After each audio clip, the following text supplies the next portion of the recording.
दोस्तों, अक्सर हमारा दिमाग विचारों से भरा रहता है। हम लोगों के बारे में, अपने बारे में, अपने काम के बारे में, परिवार के बारे में और वो सब सोचते रहते हैं जो हमारे दिमाग में भरा रहता है।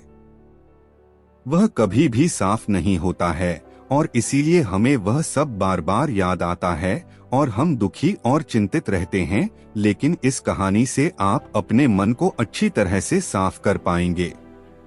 आप अपने मन की धुलाई खुद कर सकते हैं, बस इस कहानी को पूरा पढ़े। एक बार एक गुरु और शिष्य एक सुनसान जंगल से गुजर रहे थे। तभी शिष्य अपने गुरु से एक सवाल करता है। गुरु जी, ऐसा क्या होता है कुछ लोगों के पास कुछ भी नहीं होता लेकिन फिर भी वो सुखी रहते हैं, आनंद में रहते हैं, और कुछ लोगों के पास सब कुछ होते हुए भी उदासी उनके चेहरे से साफ दिखाई देती है। गुरु ने एक मुरझाए हुए फूल की तरफ इशारा करते हुए अपने शिष्य से कहा कि ये सोचने की और समझने की बात होती है। अगर ये फूल ये सोचेगा कि मैं कल मुरझा गया था, या फिर ये सोचेगा कि मैं भविष्य में फिर से मुरझा जाऊंगा, तो ये कभी भी खुलकर पूरे तरीके से खिल नहीं पाएगा। अपने सुंदर स्वरूप में यह कभी भी आ नहीं पाएगा और अपनी खुशबू से इस प्रकृति में बिखेर नहीं पाएगा। उसी प्रकार इंसान अपने अतीत की यादों में खोया रहता है या फिर अपनी भविष्य की कल्पनाएं करता रहता है, भविष्य के दुखों के बारे में सोचता रहता है या भूतकाल में जो उसके साथ बुरा घटित हुआ है उसके बारे में सोच सोच कर वो अपने भविष्य के लिए चिंतित होता रहता है। तो ऐसा मनुष्य जीवन में कभी भी सुख अनुभव नहीं कर सकता। यह समझने की बात होती है कि जीवन हमेशा वर्तमान में होता है। अतीत और भविष्य की कल्पनाएं हमेशा मनुष्य को मृत्यु की तरफ लेकर जाती है। इसलिए यह जरूरी हो जाता है कि जिस प्रकार हम अपने शरीर की देखभाल करते हैं उसे बीमारियों से दूर रखने के लिए उसकी अंदर से गंदगी भी साफ करते रहते हैं, उसी प्रकार समय समय पर हमें अपने मन और मस्तिष्क की भी गंदगी साफ करते रहना चाहिए, उसकी धुलाई करते रहना चाहिए। इससे आपकी बुद्धि की क्षमता तो तेज होगी ही होगी, साथ ही साथ आप हमेशा आनंद में रहने का रहस्य जान पाओगे। शिष्य ने सवाल किया कि गुरुदेव, इससे पहले कि हम मन और मस्तिष्क पर चर्चा शुरू करें, इससे पहले मैं ये जानना चाहता हूँ कि जिन लोगों के पास सब कुछ होता है वो दुखी क्यों रहते हैं, और जिन लोगों के पास कुछ भी नहीं होता अक्सर वो आनंद में क्यों होते हैं। ये रहस्य क्या है? इसके पीछे क्या कारण हो सकता है? गुरु ने उत्तर दिया कि कुछ लोग जीवन में सब कुछ हासिल कर लेते हैं और सब कुछ हासिल कर लेने के बाद उन्हें सब चीजों की व्यर्थता पता चल जाती है। ऐसे लोगों को अक्सर ये एहसास जकड़ लेता है कि मैंने जीवन में जो कुछ भी पाया, जो कुछ भी किया, उससे भले ही मैंने सुख सुविधाएं हासिल कर ली हो, लेकिन मन की शांति अभी भी बहुत दूर है, अधूरी है, उस तक मैं पहुंच नहीं पाया। सब कुछ पाकर भी मैं अपने मन को जान नहीं पाया। और जब इंसान को ऐसा लगता है तो उसे महसूस होता है कि जो भी उसने कमाया वो कौड़ियों के भाव का था। उसने अपना जीवन बेकार की चीजों में यूं ही व्यर्थ कर दिया। और वहीं पर जिस इंसान के पास जीवन में कुछ भी नहीं होता है उसके पास एक उम्मीद होती है, उस सब कुछ पाने की लालसा रखता है, और वही लालसा, वही इच्छा उसको जीवन में खुश रखती है, आगे बढ़ाती है, ऊर्जा से भरा हुआ रखती है। गुरु ने अपने हाथ से एक सूखे पेड़ की तरफ इशारा करते हुए कहा कि शिष्य, कभी तो यह पेड़ भी हरा भरा रहा होगा, फलों से लदा हुआ रहा होगा। अनेक प्रकार के पक्षी और जानवर इस पर कीड़ाएं करते होंगे, इसके फलों को खाते होंगे। उस समय इस पेड़ को भी यह पता नहीं होगा कि एक दिन तुम सूख जाओगे और तुम्हारी हालत इतनी बदतर हो जाएगी कि तुम किसी को छांव तक नहीं दे पाओगे, तुम्हारे ऊपर पत्ते तक नहीं रह जाएंगे, फल तो दूर की बात रही। उसी प्रकार मनुष्य अपने जीवन की दौड़ में यह भूल जाता है कि जिस दौड़ में वह सबसे आगे निकलने की कोशिश कर रहा है उसका अंतिम चरण तो मृत्यु ही है। काश वो कभी इस दौड़ से अलग हटकर ये देख पाए कि इसका अंतिम चरण तुम्हें कहीं नहीं पहुंचाएगा, कि जिस दौड़ को वो सबसे आगे निकलकर जीतने के ख्वाब देख रहा है, उसका अंतिम चरण मृत्यु ही है। काश वो कभी जीवन की दौड़ में ठहरकर ये देख पाए किसका अंतिम चरण क्या होगा, तो वो उन कामों को तेज आंजलि दे सकता है जो व्यर्थ है, जो बेकार है, और ऐसे कार्यों की तरफ आगे बढ़ सकता है जो उसके जीवन में आनंद पैदा करते हो, जो उसके जीवन को एक नई दिशा देते हो। गुरु ने खुद की तरफ इशारा करते हुए समझाया कि एक योगी वो होता है जो जीवन की दौड़ में ठहर जाता है, जो ये समझ लेता है कि जीवन का अंतिम चरण तो मृत्यु ही है। इसलिए वो जीवन में सुख सुविधाएं हासिल करने की बजाय खुद के मन और मस्तिष्क को एक नए आनंद की तरफ ले जाने का प्रयास करना शुरू कर देता है। शिष्य ने सवाल किया कि गुरुदेव, क्या एक ग्रस्त जीवन में जीने वाला मनुष्य उस आनंद की प्राप्ति नहीं कर सकता, और अगर कर सकता है तो उसे किस प्रकार शुरुआत करनी चाहिए? बिल्कुल कर सकता है, गुरुदेव ने उत्तेजित होकर उत्तर दिया।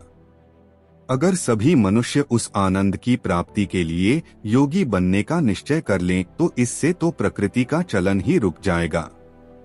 उसकी जो व्यवस्था है वो बिगड़ने लगेगी। एक सच्चा योगी अपने जीवन में खोज करता है, और खोज करने के बाद वो ग्रस्त जीवन में किस प्रकार आनंद को प्राप्त किया जा सकता है, वो तरीके सभी को बताता है, ताकि मनुष्य अपने ग्रस्त जीवन का पालन करते हुए उस आनंद की प्राप्ति भी कर सके। गुरु ने खुद को संबोधित करते हुए उत्तर दिया कि मैंने अपने जीवन में जो खोज की है उसके अनुसार मनुष्य को समय समय पर अपने मन और मस्तिष्क की सफाई करते रहना चाहिए। मनुष्य अपने शरीर पर तो ध्यान दे लेता है, लेकिन अपने मन और मस्तिष्क को वो भूल जाता है, उस पर कभी ध्यान नहीं देता, और उसी वजह से मन और मस्तिष्क बूढ़े होते चले जाते हैं। उनमें जवानी नहीं रह जाती, और जब उनमें जवानी नहीं रह जाती तो उनमें नयापन और ताजगी नहीं रह जाती, जिसकी वजह से एक इंसान उदासी से भर जाता है। मन और मस्तिष्क की गंदगी क्या होती है? पहले मैं तुम्हें ये बताता हूँ। हर मनुष्य के जीवन में कुछ ऐसी घटनाएं घटती हैं जिनका उसके मनोमस्तिष्क पर बहुत गहरा असर पड़ता है।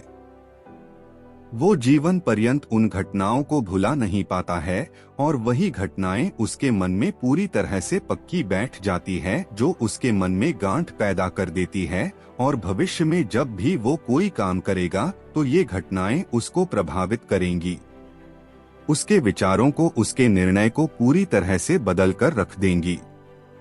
ऐसे मनुष्य की दृष्टि भी भ्रमित हो जाती है, वो सत्य स्वरूप को नहीं देख पाता, वो चीजों को उन घटनाओं से जोड़कर भ्रमित तरीके से देखता है। उदाहरण के लिए, अगर किसी बुरी आंखों वाले आदमी ने आपको धोखा दे दिया तो अब जीवन पर्यंत बुरी आंखों वाले आदमी को हमेशा धोखेबाज समझते रहेंगे, उस पर कभी पूर्ण रूप से विश्वास नहीं कर पाएंगे। लेकिन समझने की बात ये होती है कि जिस इंसान ने आपको धोखा दिया, वो धोखा आपको बुरी आंखों से नहीं मिला, वो उस इंसान के स्वभाव से मिला, लेकिन उस इंसान के स्वभाव से हमारे दिमाग में उसका एक चित्र छप गया, उसकी एक छवि बन गई, और वो छवि दूसरे आदमी से जब हम संपर्क करते हैं तो बीच में एक दीवार की तरह खड़ी हो जाती है, और इसी वजह से दो लोगों के बीच प्रगाढ़ संबंध स्थापित नहीं हो पाते।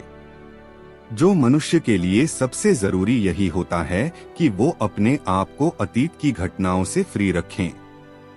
उन घटनाओं से प्रभावित होकर वो दिमाग में किसी तरह की छवि ना बनाएं। कुछ लोग इस बात पर ये सवाल खड़ा कर सकते हैं कि फिर जीवन के अनुभव किस काम आएंगे, लेकिन समझने की बात ये होती है कि हम जीवन के अनुभवों से भी भ्रमित तरीके से ज्ञान लेते हैं, सही तरीके से उनसे सीख ले ही नहीं पाते। ठीक उसी प्रकार जिस तरह उस बुरी आंखों वाले की आंखें जिम्मेदार नहीं थी, धोखा देने के लिए उसका स्वभाव जिम्मेदार था। लेकिन मनुष्य अपने अनुभव में उन बुरी आंखों को याद रखेगा, उस स्वभाव को भूल जाएगा। शिष्य अपने गुरु की बातों में इतना खो गया कि उसे चलते चलते जंगल के रास्ते में पड़े हुए कांटे दिखाई नहीं दिए और अचानक उसके पैर में एक कांटा चुभ गया। गुरु ने उसका कांटा बाहर निकालते हुए उससे पूछा, ये कांटा तुम्हारे पैर में क्यों लगा? इसके पीछे तुम किसे जिम्मेदार मानते हो? गुरु ने कहा कि तुम मुझे भी जिम्मेवार मान सकते हो, क्योंकि मैं तुम्हें एक बातें सुना रहा था। क्या तुम खुद को भी जिम्मेवार मान सकते हो कि तुम मेरी बातों में इतना खो गए कि तुम्हारा रास्ते पर ध्यान ही नहीं रहा? क्या तुम इन पेड़ों को जिम्मेदार मान सकते हो जिन्होंने ये कांटे इस रास्ते पर बिछा दिए? शिष्य ने उत्तर दिया कि गुरुदेव, इसमें मैं खुद को ही जिम्मेवार मानता हूँ, क्योंकि आप तो अपना काम कर रहे थे और इस पेड़ ने भी अपना काम किया, पर मैं अपना काम पूरे होशपूर्वक नहीं कर पाया। अगर मैं चलने पर ध्यान लगाए रहता, अगर मैं आपकी बातों में पूरी तरह से खो नहीं जाता, तो मुझे ये कांटा कभी नहीं लगता। इसमें पूरी तरह से मेरी ही गलती थी।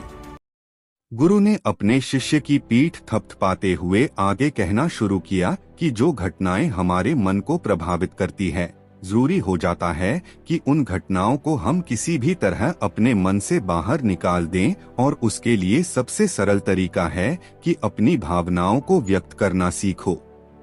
उसे अपने दिल में, अपने मस्तिष्क में बिठाकर मत रखो। जब तुम किसी दूसरे मनुष्य के सामने अपनी भावनाओं को व्यक्त कर देते हो तो तुम्हारे मन का बोझ हल्का हो जाता है। कुछ लोगों का स्वभाव ऐसा होता है कि वो अपने मन की बात किसी को नहीं बताते। ऐसे लोग अक्सर अपने अंदर ही अंदर दुखी होते रहते हैं, लेकिन वो अपने मन की बात किसी दूसरे आदमी के सामने नहीं बताते। इसके उलट कुछ लोग ऐसे भी होते हैं जो अपने मन में किसी भी बात को रख नहीं पाते। उनके साथ कुछ भी अच्छा या बुरा होता है, वो अपने मन की बात, अपनी भावनाओं को दूसरों के सामने व्यक्त कर देते हैं। और तुमने खुद महसूस किया होगा कि जो लोग अपने मन की भावनाओं को व्यक्त कर देते हैं, वो जीवन में ज्यादा आनंदित रहते हैं। कभी भी प्राकृतिक रूप से आए हुए वेग को रोकना नहीं चाहिए। जिस वेग को हम रोकने की कोशिश करते हैं, वो वेग हमें अंदर से ही खाने लग जाता है। अगर तुम्हारा मन किसी बुरी घटना पर रोने का हो रहा है तो चीख चीख कर रो। अपने आप को रोको मत, उस वेग को पूरी तरह से बाहर आने दो। अगर किसी दूसरी घटना पर तुम्हारा मन खुश होने का, आनंदित होने का हो रहा है तो पूरी तरह से नाचो गाओ, जिससे कि तुम उस वेग को बाहर निकाल सको। और जब वो वेग अपनी पूरी गति के साथ बाहर आ जाता है तो पीछे छोड़ आता है एक खालीपन, एक अकेलापन, एक शांति, एक मौन, एक अनुभूति। गुरु ने शिष्य को समझाते हुए बताया कि जिस प्रकार तेज रफ्तार से चलता हुआ पानी अपने वेग से आने वाली सभी बाधाओं को तोड़ देता है, उसी प्रकार हमारे अंदर भावनाओं का उठने वाला अगर बाहर नहीं निकाला गया, अगर हमने बांध बनाने की कोशिश की तो वो उस बांध को तोड़ देगा, और उस बांध को तोड़ने के बाद उसका कचरा हमारे मन के अंदर ही ठहर जाएगा, जो हमारे मन को दूषित कर देगा, उसको गंदगी से भर देगा। अक्सर मनुष्य अपने मन में किसी घटना को दबाकर इसलिए रखता है कि वो सोचता है कि अगर सामने वाले को इस घटना के बारे में पता चला तो वो पता नहीं मेरे बारे में क्या सोचेगा। इसी विचार की वजह से वो अंदर ही अंदर खुद दुखी होता रहता है, लेकिन सामने वाले को वो कुछ भी नहीं बताता। लेकिन एक बार अगर वो हिम्मत कर सकता है, शुरुआत कर सकता है, जो उसका पूरा जीवन परिवर्तित हो सकता है। एक बार अगर उसके दिमाग की आदत बन गई तो वो जीवन भर अपनी भावनाओं को दूसरों के सामने व्यक्त करने से हिचकिचाएगा नहीं, और अपने दिमाग की ये आदत हम 21 दिनों में पैदा कर सकते हैं।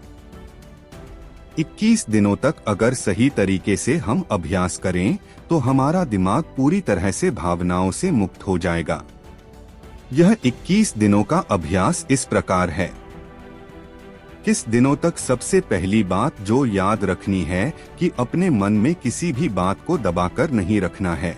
अगर हम किसी मनुष्य के बारे में अच्छा सोचते हैं तो हम उसे व्यक्त करें, अगर बुरा भी सोचते हैं तो उसे भी व्यक्त करें।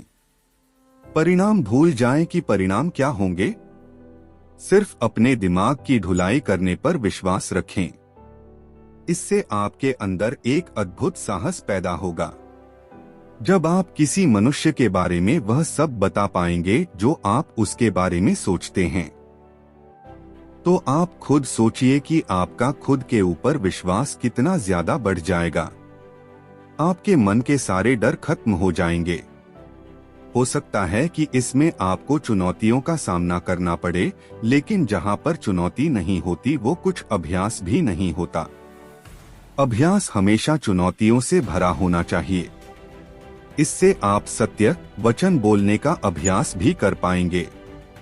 अक्सर हम दूसरों को प्रभावित करने के लिए वो सब बोलते हैं जो उन्हें अच्छा लगता है, लेकिन वो नहीं बोलते जो हम उनके बारे में सचमुच में सोचते हैं, और यही हमारी सबसे बड़ी भूल हो जाती है। इससे हमारा पूरा अस्तित्व झूठ बनकर रह जाता है। और अपनी भावनाओं को व्यक्त करते समय यह भी जरूर ध्यान रखें कि आपके अंदर जो भावनाएं उस इंसान के प्रति उठ रही हैं, उनके पीछे का मूलभूत कारण क्या है। उदाहरण के लिए, जब एक नौकर अपने मालिक के लिए कोई काम करता है और वो काम अच्छे से नहीं कर पाता है, तो मालिक उसे डांट फटकार देता है, जिससे उसके अंदर उसके प्रति क्रोध की भावना ये उठती है। लेकिन समझने की बात यह होती है कि मालिक तो आपको कहेगा ही, वो तो डांटेगा ही। अगर आप काम अच्छे से नहीं करेंगे, तो अगर आप काम अच्छे से कर रहे हैं और फिर भी आपका मालिक आपके साथ अच्छा व्यवहार नहीं कर रहा है, तो आप खुलकर अपने मालिक को अपनी भावनाएं व्यक्त कर सकते हैं, बिना ये सोचे कि इसका परिणाम क्या होगा। अगर आप इस भावना को उठाएंगे तो आप अपनी नजरों में खुद ही नीचे गिरने लग जाएंगे। आपका आत्मविश्वास बिल्कुल खत्म हो जाएगा। दूसरा अभ्यास जो तुम्हें 21 दिनों तक करना है, वो ये है कि जो भी घटनाएं तुम्हारे साथ घटित होती है, कम से कम जीवन में एक इंसान ऐसा होना चाहिए जिसके सामने तुम अपने दिल की बात रख सको। चाहे अच्छी बात हो चाहे बुरी बात हो, वो सब बातें तुम बिना कुछ सोचे विचारे, बिना इस डर से कि वो इंसान तुम्हारे बारे में क्या सोचेगा, तुम उस इंसान को अपनी सारी बातें बता सको और वो इंसान तुम्हारी सारी बातें सुनने के बाद तुम्हारे लिए कोई छवि पैदा ना करें। ऐसे इंसान अपने जीवन में खोजो और उनके सामने अपनी सारी भावनाएं व्यक्त करने की कोशिश करो। दिन में जो कुछ भी घटित होता है, अच्छा लगता है, बुरा लगता है, किसी के प्रति आकर्षण होता है, उसको एक दोस्त की तरह बताने का प्रयास करो। इससे तुम्हें ये पता चल पाएगा कि तुम्हारा मन घटनाओं के प्रति किस प्रकार की भावनाएं पैदा करता है। तुम अपने मन को समझने में सक्षम हो पाओगे। जब तुम किसी दूसरे आदमी को ये सारी बातें बताते हो, तो तुम खुद भी अपनी प्रतिक्रिया रोके उस घटना के प्रति तुम्हारा क्या रवैया रहा है, उसके प्रति खुद का आकलन भी कर पाते हो। और तीसरा अभ्यास जो तुम्हारे मन को खाली रखेगा, वह है योग निद्रा का अभ्यास। योग निद्रा किस प्रकार लेनी है, किस प्रकार उसका अभ्यास करना है, वो वीडियो इस वीडियो के खत्म होते ही चल जाएगी। जिन लोगों को वो सुनना है तो आप उसको सुन सकते हैं। ये चर्चा खत्म होते होते गुरु और शिष्य उस जंगल को पार करके अपने आश्रम में पहुंच चुके थे। तो दोस्तों, उम्मीद करता हूँ आपको इस कहानी से एक अच्छी सीख मिली होगी। यह कहानी आपको कैसी लगी हमें कमेंट बॉक्स में कमेंट करके जरूर बताएं, और साथ ही इस कहानी को अपने दोस्तों के साथ जरूर शेयर करें ताकि उन्हें भी इस कहानी से कुछ सीखने को मिल सके। धन्यवाद।